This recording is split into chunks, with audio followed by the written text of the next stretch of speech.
बिस्मिल्लाहिर्रहमानिर्रहीम। अस्सलाम वालेकुम दोस्तों, मैं हूं रिहान और आप देख रहे हैं बायोलॉजी 2.0 विद रिहान। जी दोस्तों, उम्मीद करता हूँ आप लोग खैरियत से होंगे। आज की हमारा टॉपिक है five kingdom system of classification. जी दोस्तों, सबसे पहले five kingdom system of classification की ज़रूरत कैसी पड़ी, क्यों पड़ी, ठीक है।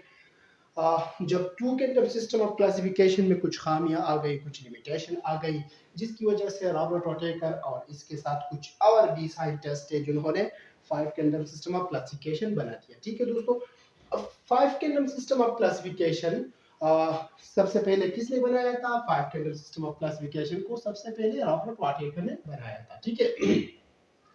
दुनिया में अल्लाह पाक ने जितने भी ऑर्गेनिज्म बनाए थे, जितने भी अल्लाह पाक ने जानदार बनाए हैं, इन सबको अलग अलग किंगडम में रखना, इन सबको अलग अलग ग्रुप में रखना। दुनिया में जानदार बनाए हैं, इन सबको मुख्तलिफ किंगडम में, मुख्तलिफ ग्रुपों में डिवाइड करना, तकसीम करना। क्यों? ताकि इसके मुतालिए में आसानी हो, ठीक है। तो चलो शुरू कर लेते हैं five kingdom system of classification को। रॉबर्ट ओटेकर ने 1969 में सबसे पहले क्लासिफाई किया था, ठीक है दोस्तों। इसके बाद फाइव किंगडम सिस्टम को फाइव ग्रुपों में तकसीम किया था, जिसके नाम है kingdom Munira, kingdom Protista, kingdom Panjai, kingdom Plantae and kingdom Animalia. तो अब इसको सबको एक एक को हम अलग अलग पढ़ेंगे। सबसे पहले नंबर पर है किंगडम मुनीरा। किंगडम मुनीरा में जितने भी ऑर्गेनिज्म है वो सारे के सारे प्रोकैरियोटिक है। तो अब प्रोकैरियोटिक क्या है? तो फ्रू का मतलब है बिफोर एंड कैरियोटिक का मतलब है न्यूक्लियस। वो ऑर्गेनिज्म जिसमें ट्रू न्यूक्लियस नहीं होते हैं, जिसको हम प्रोकैरियोटिक कहते हैं। Lake of membrane body nucleus, इस तरह के ऑर्गेनिज्म में मेम्ब्रेन नहीं होते हैं, न्यूक्लियस नहीं होते, इस तरह ऑर्गेनीज नहीं होते हैं, जैसे कि साइटो राइबोसोम्स हो गया, लाइसोसोम हो गया, माइटोकॉन्ड्रिया हो गया। इसके अलावा किंगडम मुनीरा में जितने भी ऑर्गेनिज्म है वो सारे के सारे यूनिसेल्युलर है। Unicellular means which made of one cell, जो एक सेल से बने हो वो सारे के सारे यूनिसेल्युलर है।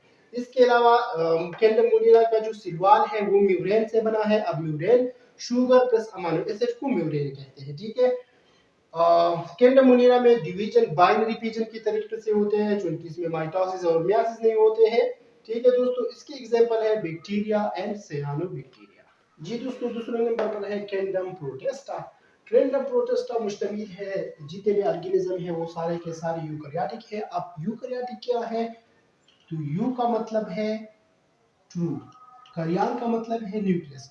इसमें जितने भी ऑर्गेनिज्म है वो सारे के सारे इसका मतलब ये है कि वेल डिफाइंड न्यूक्लियस होगा। इसके अलावा ऑर्गेनिज्म इसमें पाए जाते हैं। दे आर ऑटोट्रॉफिक और हेटरोट्रॉफिक। वो ऑटोट्रॉफिक भी होते हैं, हेटरोट्रॉफिक भी होते हैं।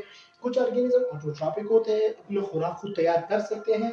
कुछ ऑर्गेनिज्म हेटरोट्रॉफिक होते हैं, अपना खुराक खुद तैयार नहीं कर सकता, ठीक है दोस्तों। इसके अलावा इसके अलावा ये यूनिसेल्युलर भी हो सकते हैं, कॉलोनियल भी हो सकते हैं और सिंपल मल्टीसेल्युलर भी होते हैं। इसका मतलब ये है कि कुछ ऑर्गेनिज्म इसमें यूनिसेल्युलर है, कुछ कॉलोनियल है और कुछ मल्टीसेल्युलर है, लेकिन सिंपल मल्टीसेल्युलर है, ठीक है दोस्तों। इसके बाद इसकी कैरेक्टर एनिमल्स, प्लांट और फंगल लाइक होते हैं, ठीक है। इसके एग्जांपल है एलजी, स्लाइम मोल्ड, प्रोटोजोआ वगैरह वगैरह इसके एग्जांपल